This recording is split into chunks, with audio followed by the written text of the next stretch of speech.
and welcome back to my channel. I'm Grace on Tour and I love to showcase the beautiful world that we live in. And in this video I will be making a 5 stands review video. So this summer I traveled to Central Asia and the famous 5 stands, and I will go through that trip, the highlights, what you should do and things to think about. But before we head out there, remember to like and subscribe, and let's jump into the video. So I think the first thing that we need to cover is which countries are the 5 stands. Famously, the 5 that you usually talk about: Turkmenistan, Uzbekistan, Tajikistan, Kazakhstan and Kyrgyzstan. All these countries were part of the former Silk Road, and therefore they also have a lot of history, are very interesting countries, and also very diverse. One would think that these countries which share so much history and are located in the same area would be very similar, but I found it was completely the opposite. Let's start with Turkmenistan. Turkmenistan is often referred to as like the North Korea of Central Asia. It is a country which is quite close to the outside world.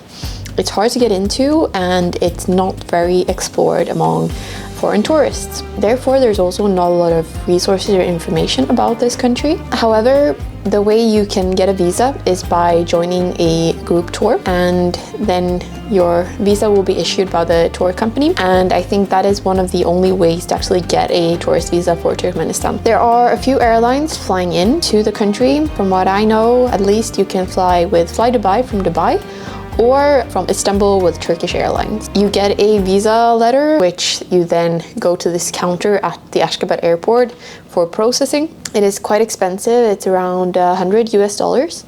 And as you have to join a tour when going to Turkmenistan, most of the logistics are already kind of sorted out for you.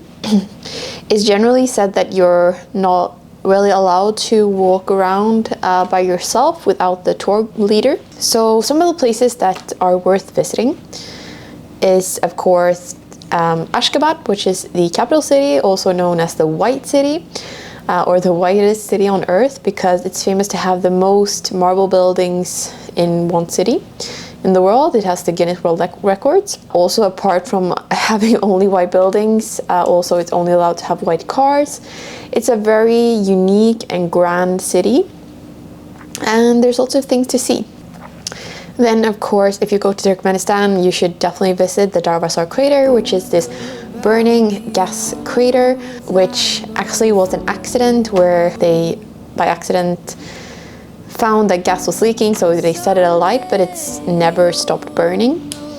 And they also call it the gateway to hell, or the door to hell. And it's a very, very unique place.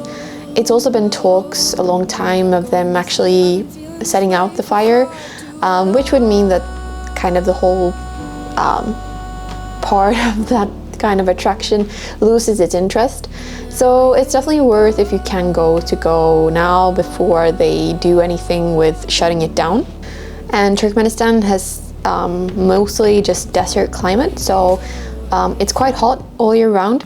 Also good to know is that all the stands are Muslim countries, so of course it's important to respect that culture, and if you go into a mosque, to cover yourself and so on.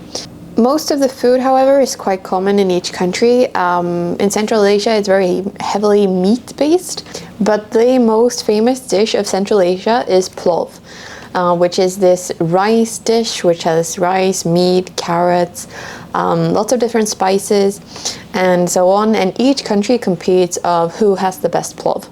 Unfortunately, because I don't eat meat, I did not have plov actually during this trip. But if you do eat meat, then you should definitely eat a lot of plov, or you will definitely eat a lot of plov, and you'll be able to compare which country has the best plov. For accommodation, as you're in a tour in Turkmenistan, most likely you won't be able to choose your accommodation. It will already be picked for you. However, I can just say where I stayed. We stayed at the Sport Hotel in Ashgabat. It was very grand, more like a palace, and very impressive. And then when we went to the Darvazar crater, we actually stayed in yurts and camped with a kind of nomad family. Of course, also Turkmenistan has their own currency, the Turkmen manat, but what you can do is just bring US dollars and exchange it in the country. And then we continue to Uzbekistan. Actually, also for all of these countries, crossing the land border is very easy. And for Uzbekistan, it's more easier actually, as personally with a European passport, I did not need a visa before traveling to Uzbekistan, so I could just get the visa on arrival at the border. We visited 4 cities in Uzbekistan: Khiva, Bukhara, Samarkand, and Tashkent. And I must say that a lot of the old Uzbek cities are quite similar because these were a major player in the Silk Route, so they have very similar architecture and structures of each city. And personally, I can just pick out my favorites out of the ones I visited, and I must say it must be Khiva and Bukhara, because those are the 2 smaller ones, so it feels a lot more intimate, it's less people and less touristy. Of course, Tashkent and Samarkand are very beautiful, but there's more crowds. Uzbekistan also has their own currency, the Uzbek son, and same for here, you can just exchange your US dollars. I will also put in the different hotels we stayed at in each city. Most cities are filled with beautiful bazaars, mosques, minarets, madrasas, and the architecture is very unique. And personally, for a girl who loves turquoise, you have so much architecture with this beautiful blue color, so that's also something which is very unique. Another thing is that traveling through and around Uzbekistan is very easily done by train. Each city is connected with the train route, and also walking around these Uzbek cities at night are very beautiful. It's very beautiful because all of the buildings are usually lit up, which makes it very special as well. And for example, in Samarkand, you have the evening light show as well, which is very cool. And we move over to country number 3, which is Tajikistan. Tajikistan was also one of my favorite countries on this trip because it is, I would say, less explored.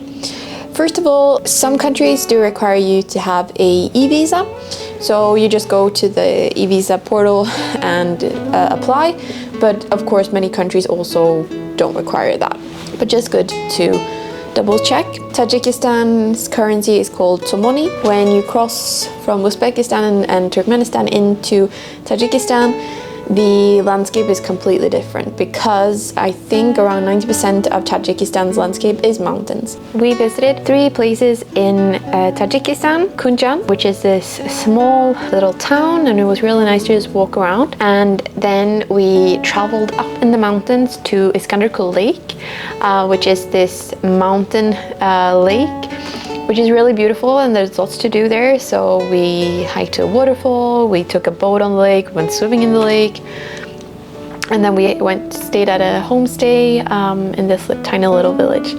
And it was really, really beautiful and nice. But the road to get to and from there is very scary, and actually you cross a few tunnels, and one of them is the Ansob tunnel, which is said to be the most dangerous tunnel in the world. And you can definitely understand that because there's no ventilation or lighting in these mountain tunnels, and if you get stuck, it's pretty bad. So even our driver was very happy once we made it out of the tunnels. And then we finished off in Dushanbe, which is the capital city, also known to have, I believe, the 2nd largest flagpole in the world. Many of these Central Asian countries also kind of compete of having the highest flagpole, which is kind of funny. I can also really recommend to eat kurutob in Dushanbe at this very local restaurant, and if I can't find the specific place, you should definitely just have kurutob in Tajikistan, which is kind of this potato, yogurt, and fresh vegetable kind of salad thing, which is the famous local dish, so that's really nice as well. And we continue to country number 4, which is Kazakhstan.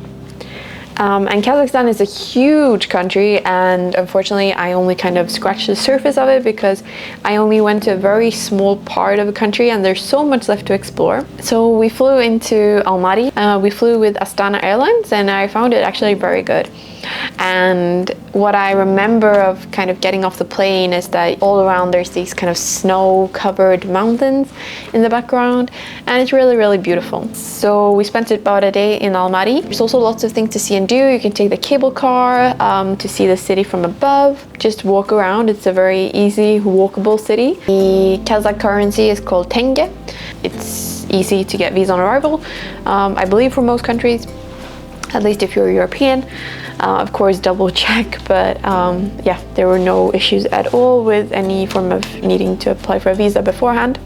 So some of the places we visited in Kazakhstan was Chereng Canyon National Park, which is kind of referred to as the mini Grand Canyon. We also visited the Singing Sand Dune, which was also a very fun experience. It's this sand dune which is located in a very special place because all around there's kind of this steppe landscape, and then just out of nowhere you have this sand dune, and there's not really sand anywhere else in that area. So it's also kind of a mystery to why this sand dune is located in this spot. And the unique thing with it is that when you're going on your bum down the hill or kind of running with pressure, the sand dune starts to make a noise. So that's very unique and fun. And also when you hiked up to the top of the sand dune, you got this beautiful view of the surrounding landscape. And then we also finished off at the Kolsay Lake and Kengde Lake, which are these beautiful also mountain lakes, very different from the Tajik ones, whereas because in Kazakhstan there was more trees and forests, so it was more of a greener landscape. Also commonly for most of these countries, as they were part of former Soviet Union, most of them would also speak Russian or have Russian knowledge. So if you do know Russian, that is of course an advantage because you'll be able to communicate a lot better with people over there. And one of the foods you should try in Kazakhstan, which is quite famous, is the kurt, which is the like fermented cheese ball. They have like different colors and different tastes as well, but that's a very famous thing for Kazakhstan. So kumis, which is fermented mare's milk, is another very unique thing that you can try. It's quite common to eat horse meat as well in these countries, and especially in Kazakhstan. So yeah, just good to be aware of. Also, the dumplings in the Central Asia region are called manti, and some of the breads, which all are very nice, are called borsak, shelpek, and tandoor naan. And the very famous dish, which usually contains horse meat, is called beshbarmak. The last and final stand is Kyrgyzstan, and same as Kazakhstan, it's easy to get a visa and to get in to the country. The currency is Kyrgyz som. The interesting thing about Kyrgyzstan is that it's one of the countries which has still a little bit of a nomad community where people live as nomads. It's not to the extent like in Mongolia, but there is kind of this tradition which still somewhat lives on. Kyrgyzstan is very famous for hiking. As you can imagine, there's lots of beautiful landscapes. Our trip was kind of centered around the Issyk Lake, which is the second largest high altitude lake in the world after Lake Titicaca. And there's lots of beautiful spots to visit all around the lake, and you can swim in the lake, and you can camp in a yurt. So we saw the Seven Bulls Rock, the Fairy Tale Canyon, and we also got to experience or got to see how they produce and build yurt. Also the traditional eagle hunting, which also somewhat kind of lives on still. And also because Kyrgyzstan is a big producer of felt, which is also what kind of differs the Mongolian yurts to the Kyrgyz yurts, is that the Mongolian yurts have a fully like plastic outer, whereas the Kyrgyz ones have just a felt outer. And therefore Kyrgyzstan is quite specialized in making felt, so we also went to a small producer making that. And the capital city of Kyrgyzstan is Bishkek. We also visited there. And that was my 5 stands review video. I hope that you found it interesting and maybe it inspired you to travel to Central Asia or gave you some good tips for any upcoming trip you have to Central Asia. And if you have any questions about these destinations, just put it in the comments below and I will try my best to reply to them. Thank you so much for watching. Remember to like and subscribe, and I will see you in the next one. Bye.